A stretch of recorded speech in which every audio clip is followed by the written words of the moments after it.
All right. Hello, everyone. Thank you so much for joining us today for our first welcome webinar of the summer. And today we're going to be talking all things student health and wellness. Just a quick introduction. My name is DePaul Straub. I use he, him, his pronouns, and I'm the assistant director here for new student and transition services and have the pleasure of overseeing this welcome webinar series this summer. We are joined by a number of campus partners today to talk about all things student health and wellness, and we'll have them kind of introduce themselves as they go through. But just a quick couple housekeeping items as we kind of move along.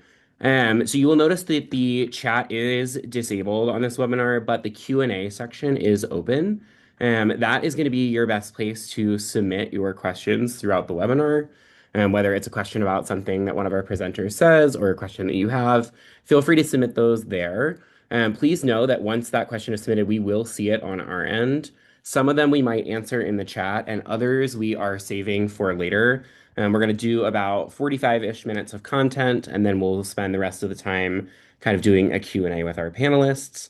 And so I will make sure that we keep track of those questions, and we always do our best to make sure that we get them all answered. So please know that if you do submit a question and we don't immediately get back to it in the chat, that is because we are saving it likely for the end. You might also see us answer some of them in chat. You'll see one of my coworkers, Nick, is in the background kind of helping out with that today. And so he might be responding here and there in the chat as well as some of our panelists. So just wanted to put out that as well.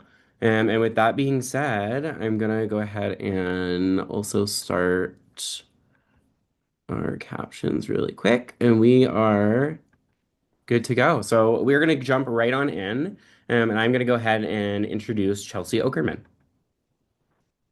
Hi, everybody. My name's Chelsea. I'm the Associate Director in the Student Health Center.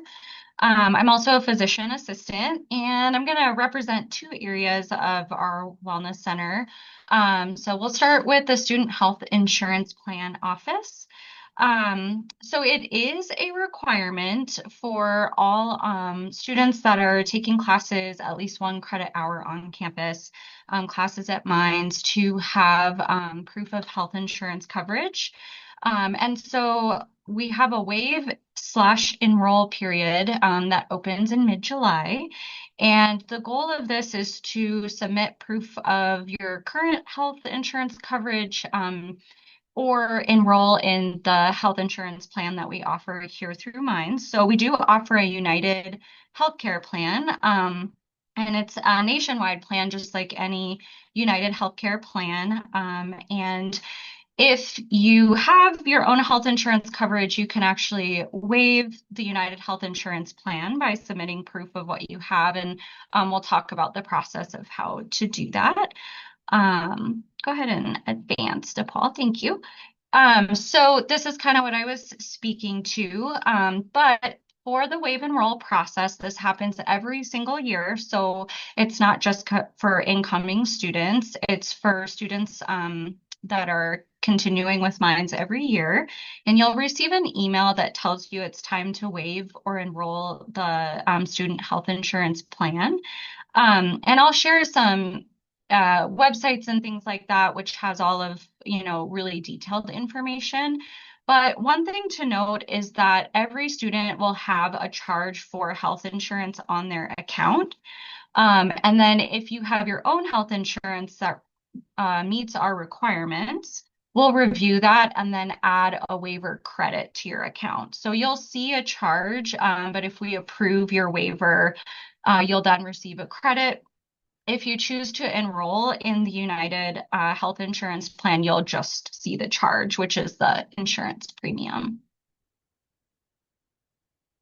And if you choose to enroll in our student health insurance plan, this is what it looks like. So it's the premium is $3,178 this year, and coverage runs from August 1st until July 31st. The deductible is $250, and the out of pocket for in-network is $4,000. We have really detailed information about the health insurance plan on our website. So if you choose to enroll in our health insurance, this is what it looks like. And then for all students of mines, you get 24/7 free telemedicine. And I'll get into this in the next section where we talk about the health center and the services we offer there. But this is something that is free to all mine students. It's 24/7 telehealth.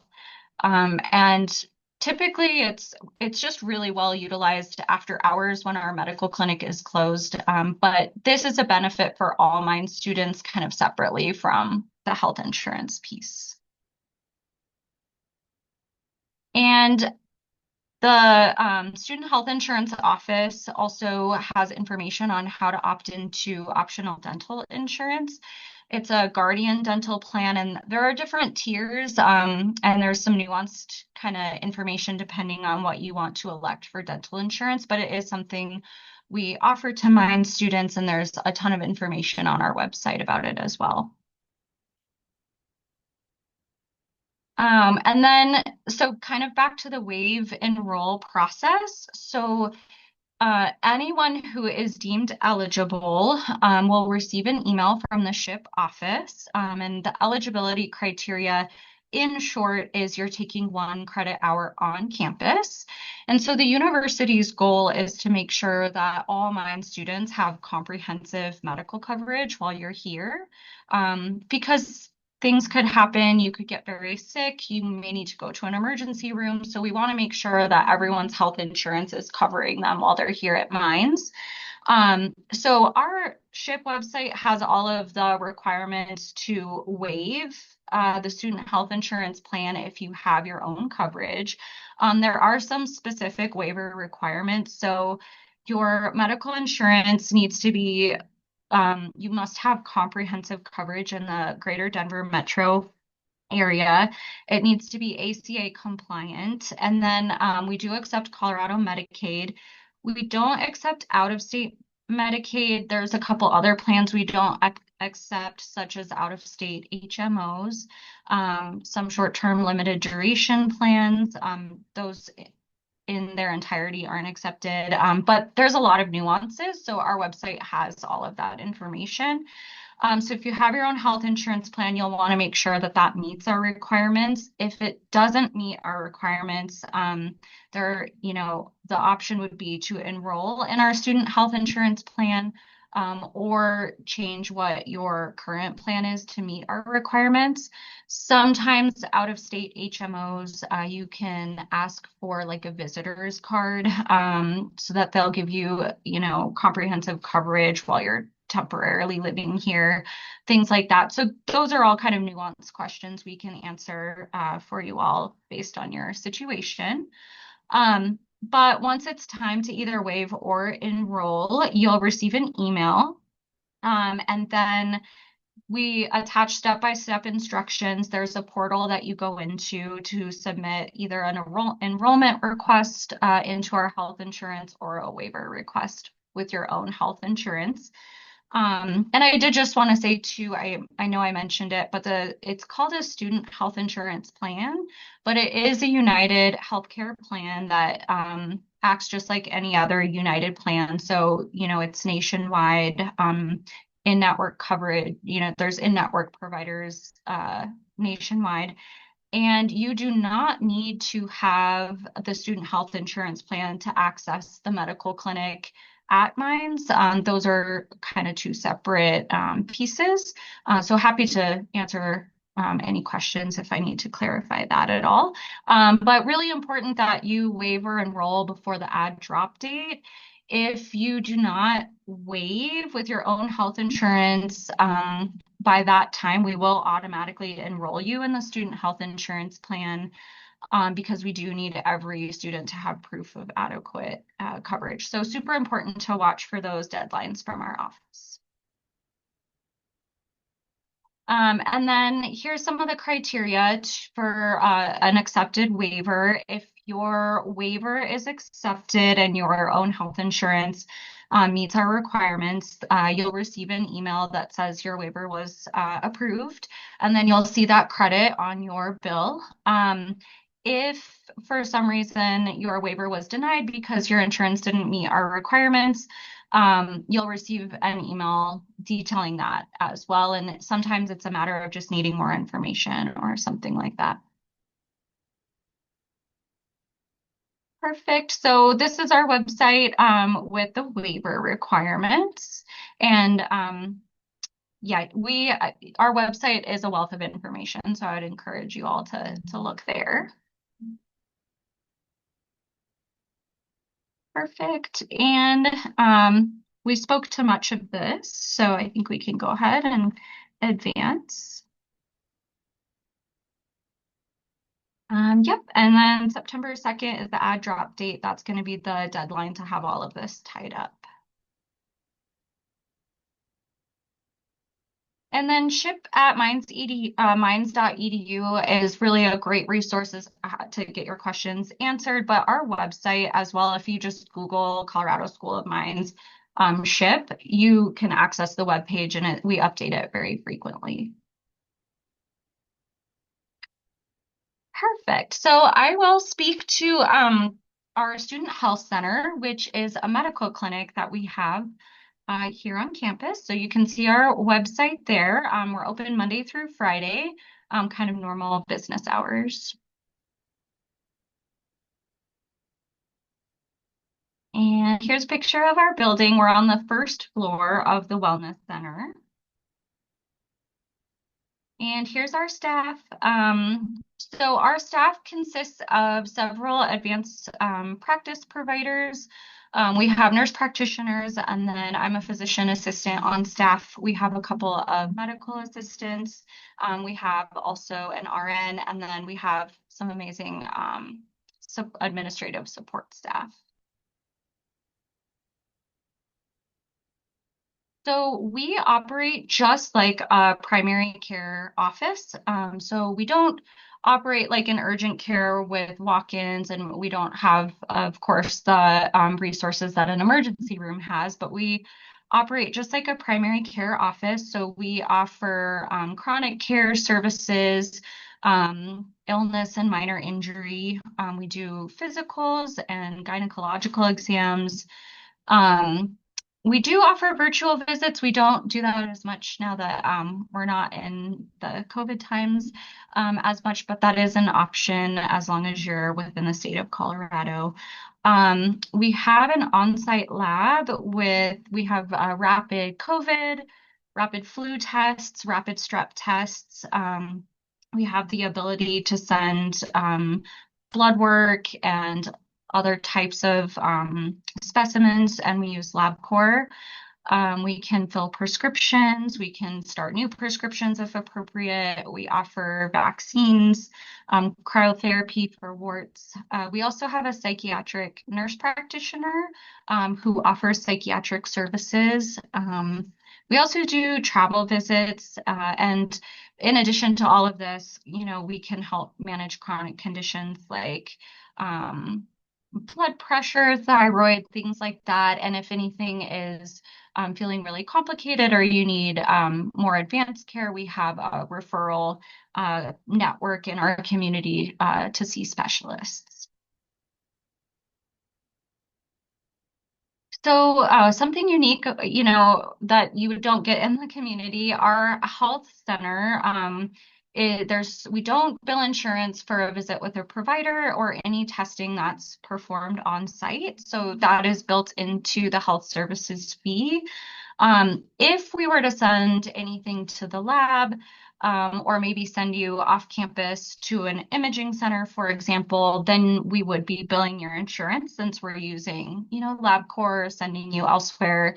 But for anything any visit that you're having with a provider here, things like rapid testing, that's all covered with your health services fee. And we also have an on-site pharmacy. It's very limited, so it's not like a traditional pharmacy that you would find in the community, but we do carry some very routine medications like antibiotics and things like that.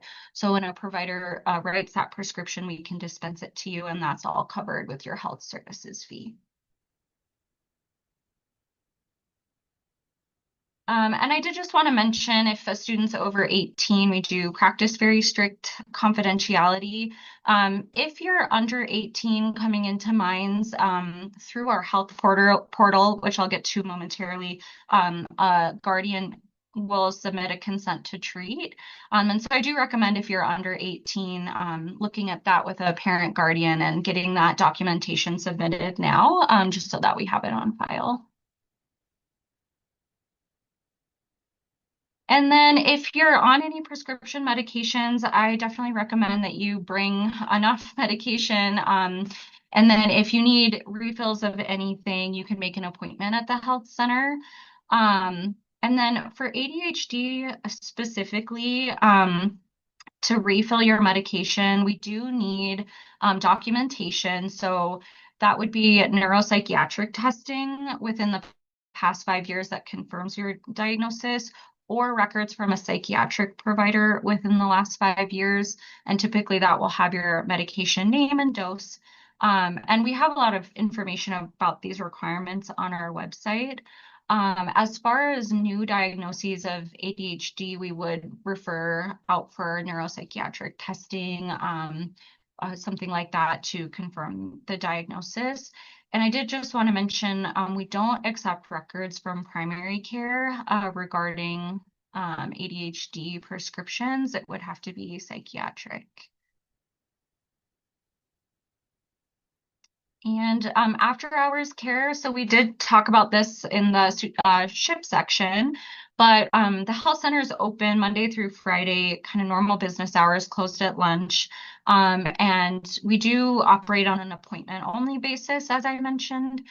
So academic live care is a really good resource for after hours care. If for some reason we're full and you want to be seen the same day, but you can use academic live care for that free telemedicine. We do also have good relationships with local urgent cares and emergency rooms. So if we were ever needing to send a patient there, or if you needed to access that, aside from us, we have all of those on our website. And there's several that are within a 5-minute drive of campus. And I just wanted to touch quickly on immunization compliance. These are our health center requirements. So everyone on campus has to go into the health portal and submit their MMR or their titer and complete a tuberculosis questionnaire. And then if you're living on campus, excluding Mines Park, but all other residential living, you'll have to show a meningitis vaccine within the last 5 years. And any exemption information or how to submit that is all on our website. Um, and then we do, of course, recommend that you're up to date with other routine vaccines. And you can schedule an appointment with us if you want to look over your vaccine record and see if you need to be up to date on anything there. And then how to provide this. So you'll sign into my.minds.edu and click on the Medicat Health Portal. So we use the health portal is a secure way for us to message you about your health information. So this is how you'll support documentation for immunizations and take the tuberculosis screening questions.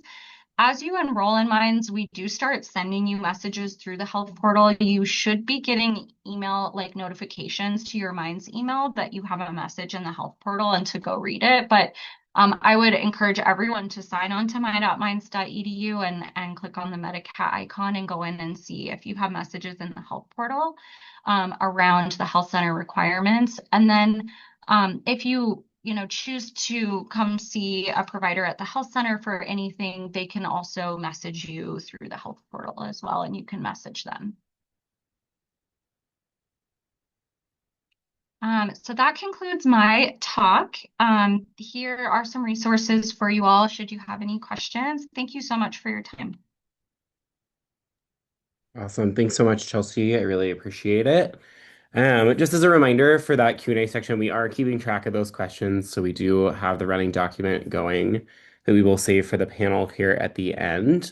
But definitely feel free to kind of keep submitting those as we go. But we are going to move into talking about the Minds Counseling Center. So I am going to hand it over to Katie Parsons. Hello, my name is Katie Parsons, and I am the Clinical Outreach Coordinator and one of the licensed therapists in the Minds Counseling Center. We are located in the same building, just directly above the health clinic on the second floor. We keep the same hours from 8 to 4:45 p.m. during the school year as the health clinic. Um, so that is when students have access to us.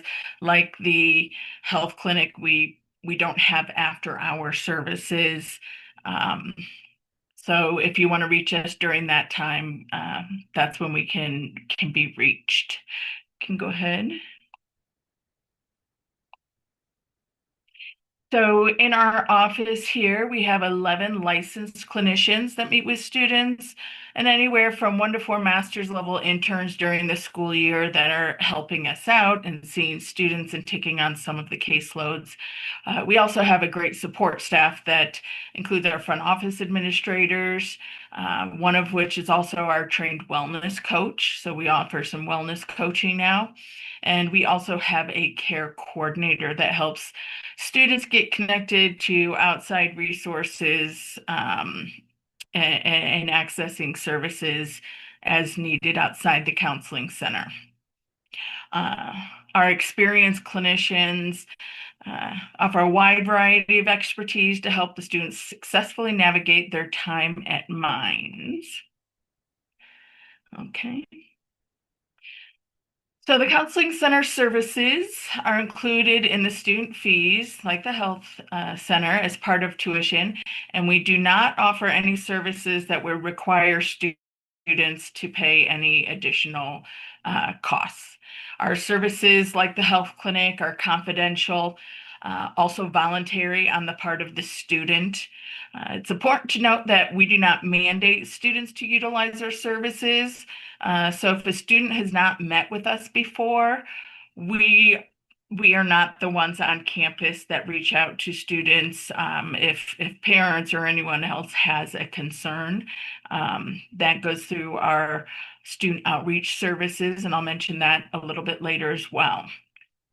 As far as our scope of care, we offer a multifaceted care model within our center. We utilize community and online referral programs for ongoing, more complicated or specialized counseling concerns. And like I said, our providers are all licensed, and that includes licensed counselors, psychologists, and licensed social workers, excuse me. Okay. So oftentimes, people have questions about what are the reasons students are coming to the Minds Counseling Center. So we put this in here just to show you kind of some of the numbers to give you an idea of what some of the common concerns are that we see students for. Um, these numbers vary slightly, but generally these are the concerns that students come in with. And you'll notice that none of these numbers add up exactly to 100%, and that is because oftentimes students will come in and mark one or more of these as a concern for them, that they're looking for support. Okay. So in our multifaceted care model of services, we try to meet students where they are in the change process while promoting autonomy and empowerment. The most clinically effective and efficient interventions are offered in partnership with students to best meet their unique needs. Students are coached in the creation of connections within the Minds community to support ongoing thriving and belonging here at Minds. This model also allows us to offer quicker access as well as a variety of ways we can support and stay connected with students who are maybe benefiting from off-campus services as well.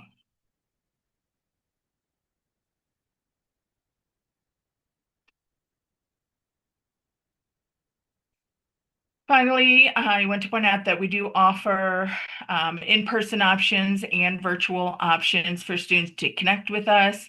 Again, as mentioned in the health clinic, we don't do as many um, virtual sessions as we did during COVID, but we do offer individual short-term counseling, wellness coaching, case management. We have support groups as well as therapeutic groups for different needs as they come up during the semester. We also have skill building and educational series such as the Anxiety Toolbox.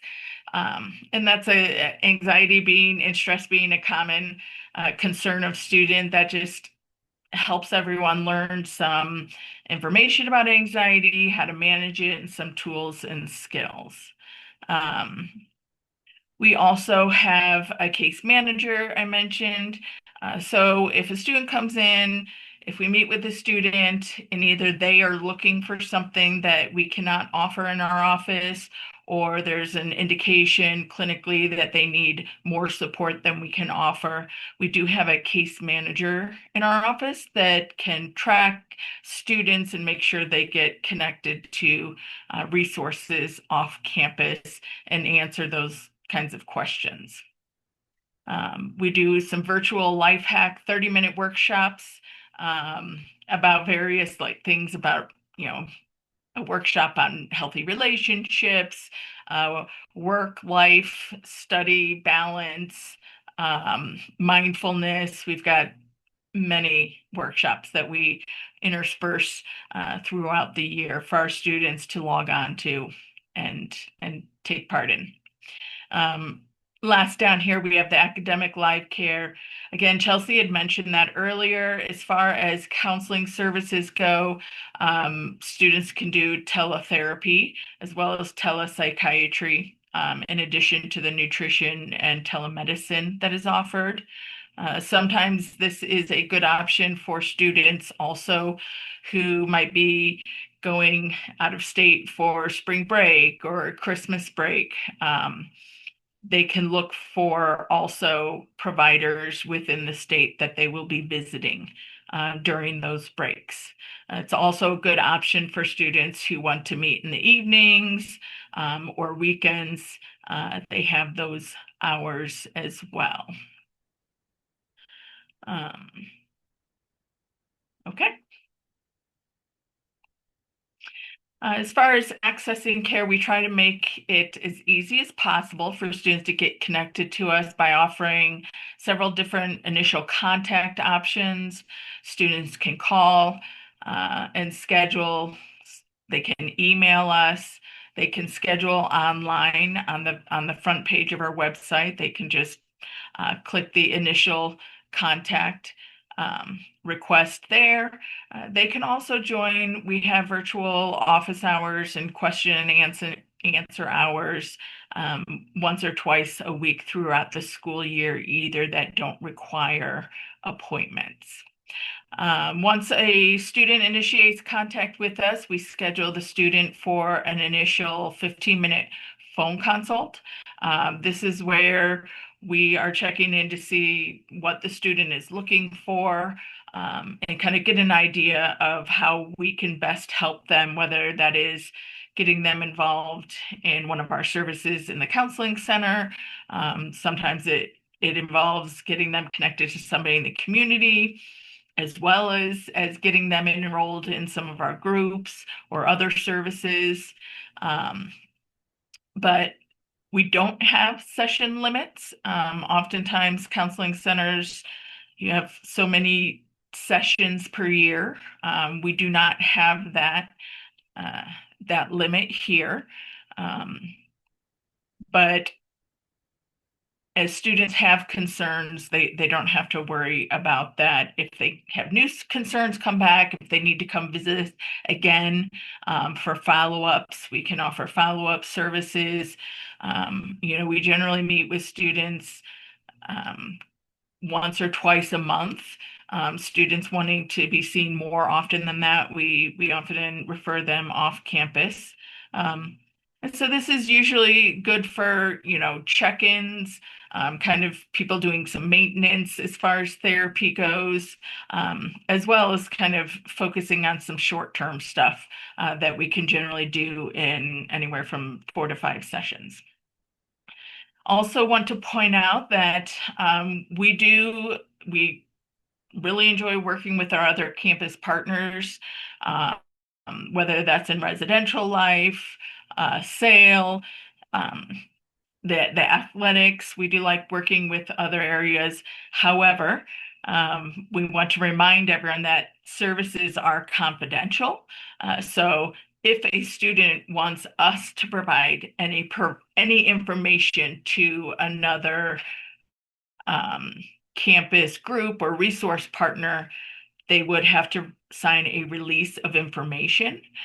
So again, we like to refer. We certainly help our other resources on campus in getting the students to see us, but we don't release any information out to campus partners, parents, um, unless it's an emergency.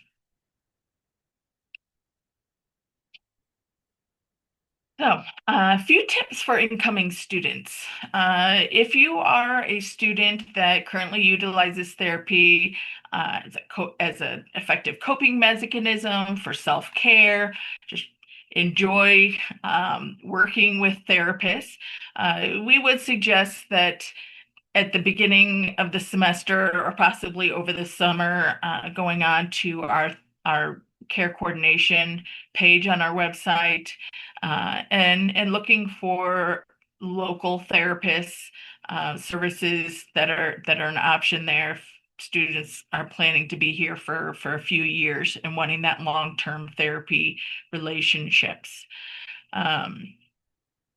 If you have academic accommodations such as ADHD or um, other mental health accommodations for anxiety or depression, um, we do not do those diagnoses here in the office. We don't provide those services that you can take that information then over to the accommodations and disability services.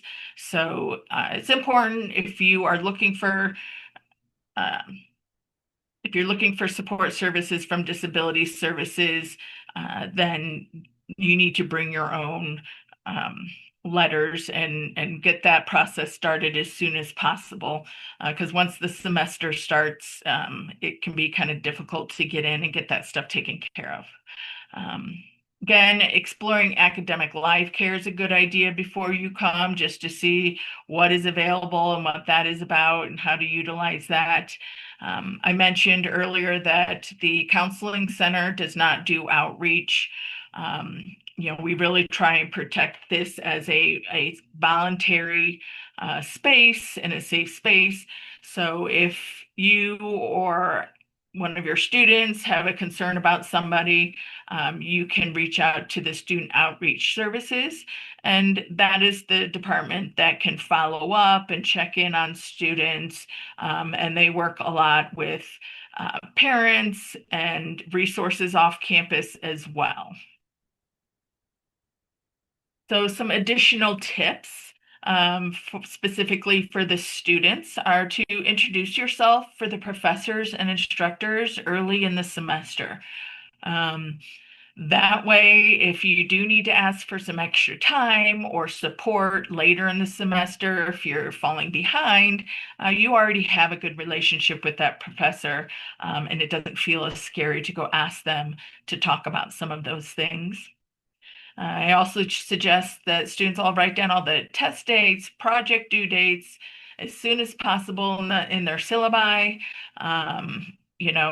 It's a hectic schedule, um, especially for first year students. So having organization goes a long way for this first semester, first year in college. A couple other Tips. We encourage students to establish and really make a plan for their daily schedule. Oftentimes in the planners, they write down those dates and tests and projects due, but they fail to write down when am I going to eat? When am I going to do laundry? When am I going to exercise?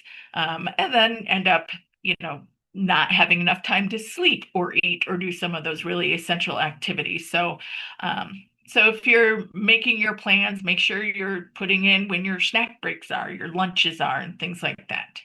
Um, and then finally, students ask for help sooner than later in the semester.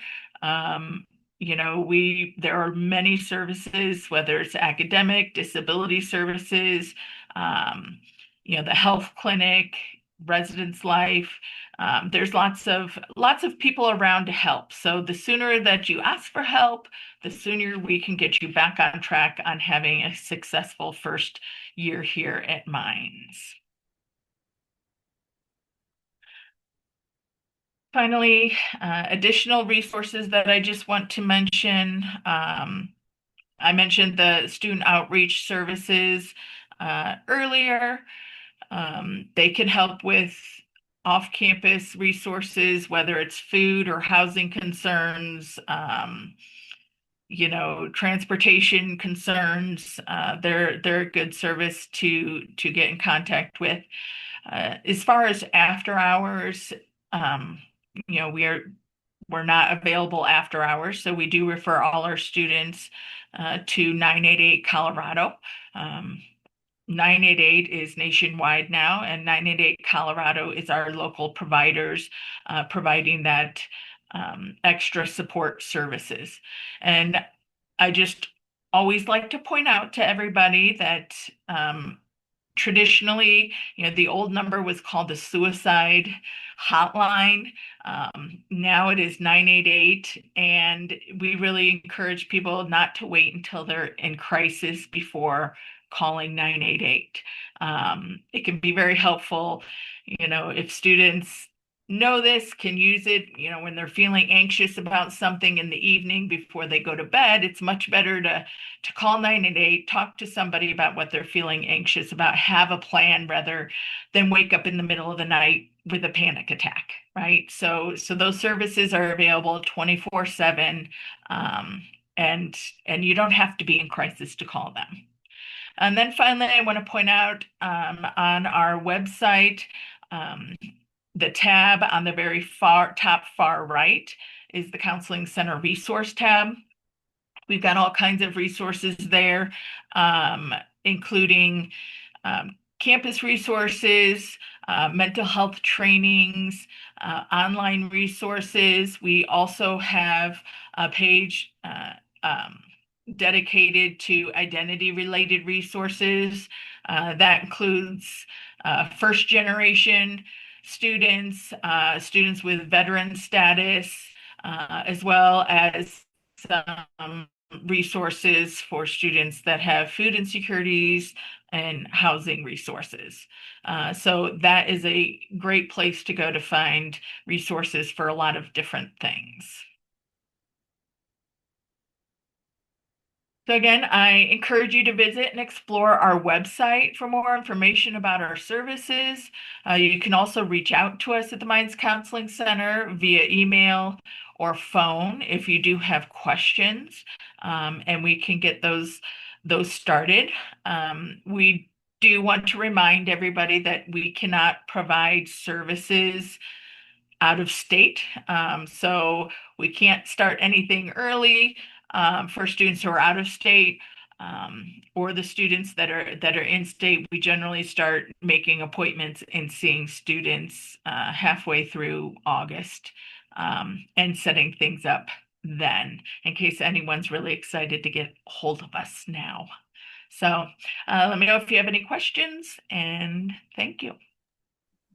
Awesome. Thank you so much, Katie. And we are going to move on to our final office before we move into the Q&A portion of the webinar. So I am going to invite Molly to join us, and she'll talk a little bit about student wellness promotion and education. Hello, everyone. My name is Molly Kilby. My pronouns are she, her. I'm the Assistant Director of Wellbeing Curriculum in Student Wellness Promotion. Like the Health Center and the Counseling Center, we are also located in the Student Wellness Center, so the same building on the second floor across from the Counseling Center. And our office is really focused on providing education around health and well-being. So most of our students engage with us through tablings and workshops. We do have a few required educational opportunities, but for some fun ways to engage with us, we do have workshops, trainings, and events. So throughout the year, we provide workshops around mental health and stress. We also touch on substance use, sexual health, and suicide prevention. We have a program through our department called Betsy's Friends Peer Education. And these are trained students that are able to provide education on a variety of health topics. So, as this photo shows, you'll typically see our peer educators around campus tabling and providing information on the variety of health and well-being topics we have been talking about for the past 40 minutes. So whether you are just looking for information or want to learn more, these are ways to engage with our office. We also recruit for the peer educators in the spring semester. So if you're passionate about health and well-being, you're welcome to loop into our Wellness at Minds Instagram, as Katie shared, as well as our website to find that. And lastly, one other opportunity that we have going on for students is we manage the physical activity courses on campus. So within the core curriculum, there is a success and wellness elective that all students, undergraduate students, have to fulfill.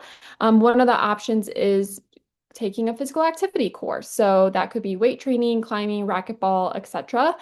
So just kind of letting you be aware that these courses are available and different ways to promote your well-being that are embedded within your academic experience.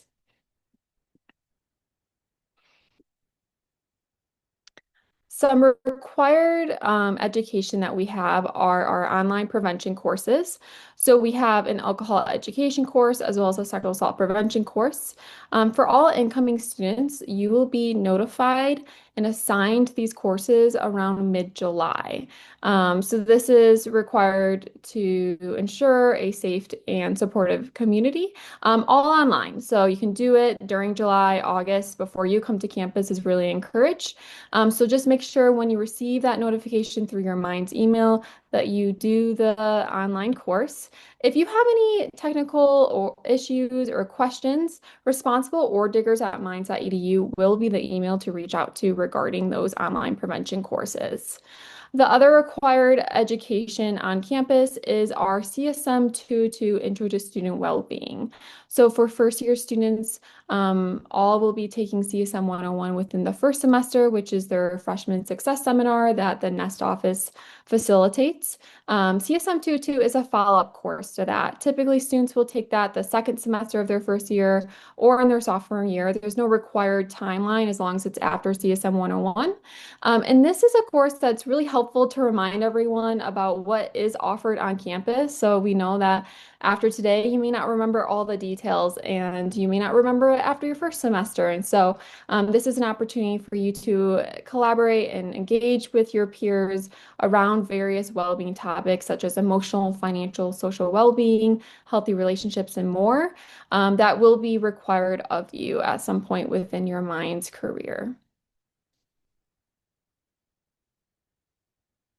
And then a fun part of our office that a lot of students engage with and enjoy are our blaster boxes. So again, often students aren't really coming into our office for support. They're seeing us around campus through those events and different educational opportunities. But one way they may drop in is grabbing one of our free blaster boxes. So as the photo shows, it's a box that provides different wellness tools.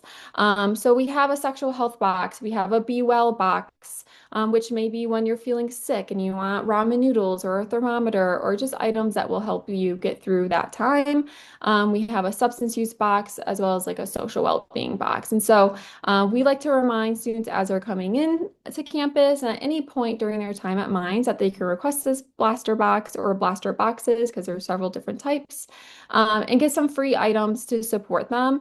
Within these boxes, what's also really helpful is we provide additional education and resources. So if you forgot what the counseling center offers in the different workshops they provide, you may pick up a box and see that information in it. So again, we really aim to ensure students remember the resources throughout each year that they are at Mines, so that they feel supported every moment they're on campus and in their time at Mines there.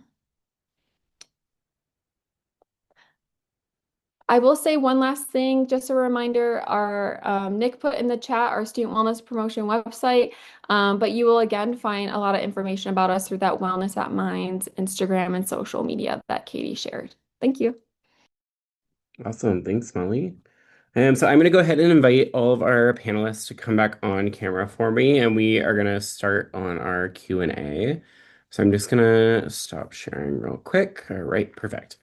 So I'm going to go ahead and just jump right in, and we're going to use the rest of this time before we have some reminders at the very end, just to chat a little bit about some questions that people had. So we are going to go through. So starting with the Student Health Center, I just want to clarify this. We had a couple of different questions about this. So if Chelsea, if you could kind of clarify the difference, or is there a difference between the health services fee and the ship fee? Is that charged to every student, like no matter whether they get the student health insurance or not? And then also specifically around that, like what kind of that looks like for like fees based on whether you have the insurance or not. Definitely. So that's a great question, and it is a little confusing. So I'm glad someone asked. So the health services fee is different from the student health insurance plan fee. So you will see both of those. The health insurance plan fee is just going to be applied to students who meet that eligibility criteria, which is for almost every student who is taking on-campus courses. So those are two separate things. The health services fee is what allows students access to the services within the building, and the student health insurance fee is the insurance plan. And then every student who's eligible will receive that health insurance fee. But if you have your own health insurance and it meets the waiver requirements, you'll then receive a waiver credit on your account. So it'll zero out. Awesome. All right, kind of on that same realm, but a little bit different. Just to clarify for us, so the services that the Student Health Center offers, are Mhm. those available free of cost only to students with SHIP, or is that available free of cost also to students with other outside insurances as well? Yeah, any student can use the Student Health Center. When you see that health services fee on your tuition, that is what gives you access to like our partners in counseling and the medical clinic. And we would just get a copy of your insurance, whether it's the student health insurance or your own health insurance. We would get a copy of that, and then if we were to need to send any testing off campus, we would bill that. So anyone can access the Student Health Center. You do not need the student health insurance plan to use our services. Awesome.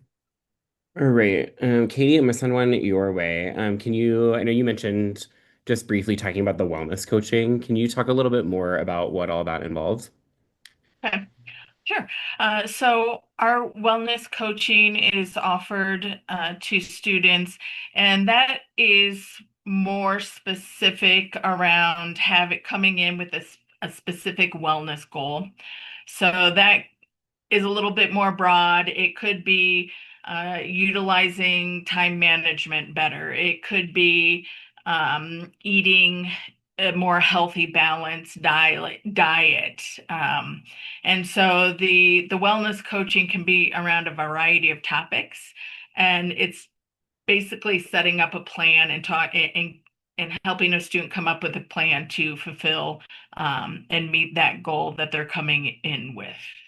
Um, and it's not clinical, so they're not being diagnosed. And it is important to know that, there occasionally students will sign up for wellness coaching when in fact it would be more appropriate to be seen by a counselor. And we can make a pretty seamless um, handoff there. But students don't have to see a counselor before they can do wellness coaching. They can go directly into that if that's what they would like to do. Awesome. Chelsea, I'm gonna combine another couple questions for you. So, talking about student health insurance, can you answer, is that billed by year or by semester? And then when the email comes out, when that portal opens for them to either accept or waive that coverage, do parents of the student receive the email? Do they have to wait for it? Can they do it now? If you could just clarify those for us. Yes. So the you'll want to wait to receive the email to do the waive enroll, and that will go to students' Minds account. So it goes to the student, it does not go to the parent. And that again is every year. We really like to encourage students to, take an active interest in that. This is really awesome practice too for like if you have waive enroll happening at an employer in the future. So yeah, that email will go to the Student Mind account, and then you'll want to wait to receive it. You can't start that now. It opens July 15th, and we'll start emailing with instructions when that opens. And then I think the other question was if health insurance is billed by year or semester, and it is billed by semester. So I showed the total annual premium, but that is split up between semesters. Awesome. And just a quick follow-up question on that one. We have somebody that asked there in the first semester study abroad. Mhm. So do they also have to pay for like ship for the whole year? How does that work for that cohort? Yeah, if you're deemed eligible, and you receive the waive enroll and you enroll in SHIP, it is binding for the academic year. So you would see that charge come for both semesters. Awesome. All right, Molly, I have one for you around the blaster boxes. So can you talk a little bit about whether families can order blaster boxes for their students, and if so, like how they can go about doing that?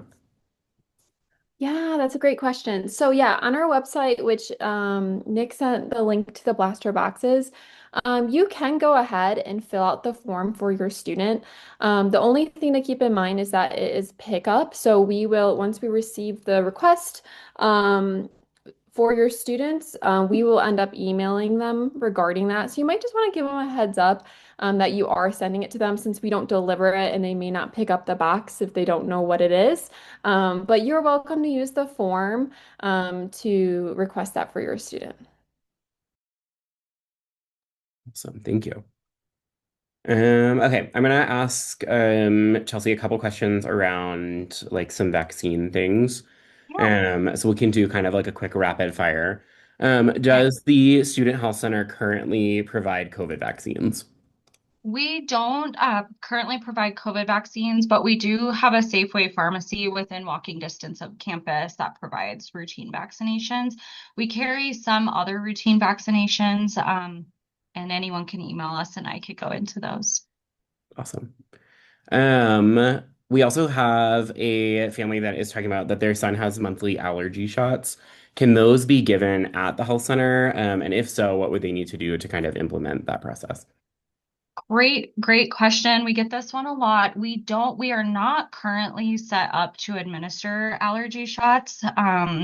We do have several local allergist specialists, pretty close by campus, maybe within like a 10-minute drive. I'd have to check. And so I would encourage anyone getting allergy shots to kind of start coordinating care with their current allergist office to get that transferred over to an allergist near here in Golden.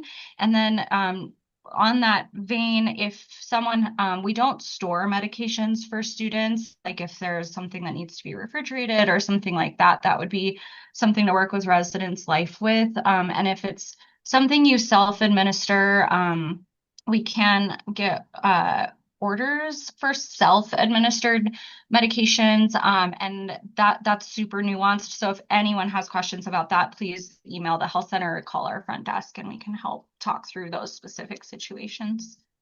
Perfect. So Katie and Chelsea, it might be for either of you, so feel free to jump in kind of accordingly. But just getting some clarification around whether a student's current doctor or like psychologist, therapist, could they send over a prescription and records for the health center to fill?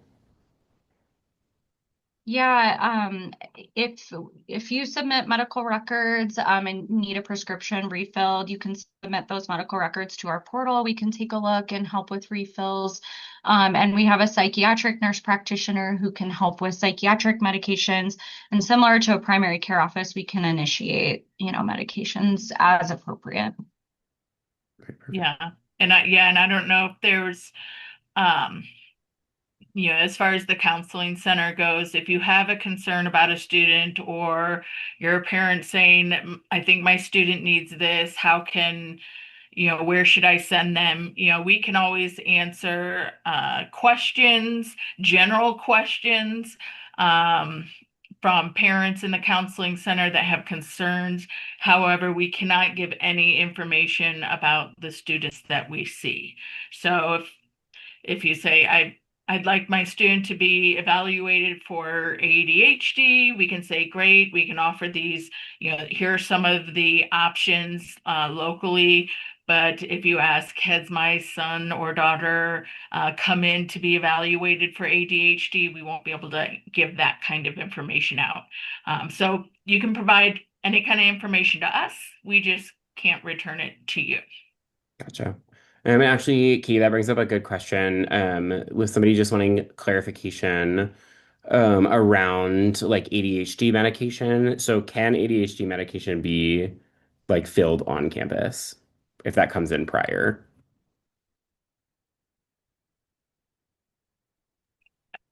Whoops, sorry. Uh, they're asking if I don't think, Chelsea, that you guys don't carry ADHD medication that you can dispense, correct?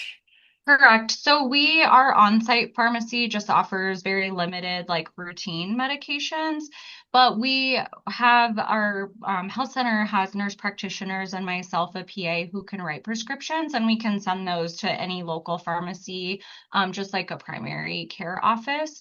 As far as ADHD medications, we do have a little bit of a stricter policy aside from really any other medications.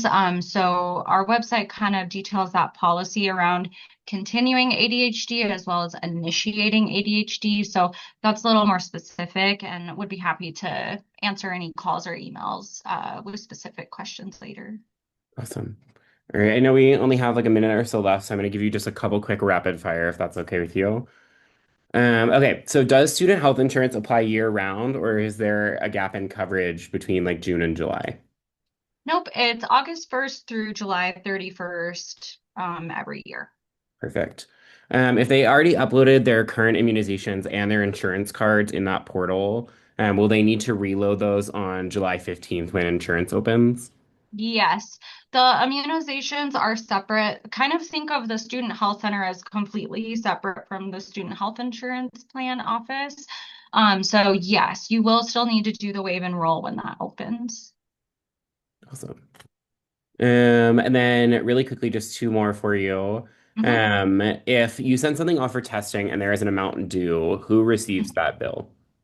That will be billed just like you would at any other doctor's office. It'll be billed to your insurance, and you'd get an explanation of benefits and or a bill like potentially from LabCorp or Health Images or something like that for that service. Okay, awesome. And then two more quick ones. Does the health clinic offer flu vaccines for students? And do they stock asthma inhalers? Yes, we always get a great stock of flu vaccines. So we hold clinics on campus, like over at the student center, and we'll come around on campus to do mass flu clinics. But you can also make an appointment to come in for that. And then we do not stock asthma inhalers on site, but we can write prescriptions to the local pharmacies. Awesome. And the last one before we get to our quick reminders, Molly, I'm not sure if you'll know the answer to this or not. But I know the rec center like falls under student wellness generally, and they have their hours listed on right now, like on their website right now. Do you know if that's just the summer hours or whether that is like regular right now? Yeah, so student wellness promotion is separate from the rec center. Their website will have the most up to date. The summer hours are typically a shorter amount of time though. They may have the fall hours, but they are open later in the evening during fall and spring semester. Awesome. Yeah. Additionally to that, just to add, during breaks like spring break or winter break, they also sometimes adjust hours or might just have one or two of the fitness centers open rather than having the main rec center. So, yeah, staying up to date on the website should be the best answer there. Awesome. All right, really quickly, I just want to share a couple reminders as we wrap up. So we certainly encourage you, students and families, to join us for the rest of our welcome webinar series throughout the summer. Our next webinar is going to be next Tuesday, and that is going to be specifically for incoming transfer students and their families. And that will focus on course registration and advising for transfer students. Incoming first year students, you will have a course registration and advising webinar later this summer. And so this one is specifically for transfer students. And then families, you're invited to join us for the following webinar, which will be a family panel with some of our current student leaders. And that will be on Tuesday, June 16th at 5 o'clock. And you can sign up for that on our Welcome Webinars website. Also, students, make sure that you are completing the Order Your Next Steps checklist in your admissions portal. If you haven't already, you'll see that there is a Hell of a Welcome information form under the enrollment checklist section. Please make sure that you complete that by June 19th. So we have that information. And then also make sure that you're checking your Minds email throughout the summer, as we will be sending lots of important information from our office and other campus partners. But with that being said, that is kind of the conclusion of our webinar. I'd like to thank our panelists for coming to join us. Again, if you have any questions, please feel free to reach out to them. We will also make the recording of this available here pretty usually the day after each of these webinars. And again, you can find the link to find that on our Welcome Webinars website. But thank you all so much for joining us, and we'll see you next time.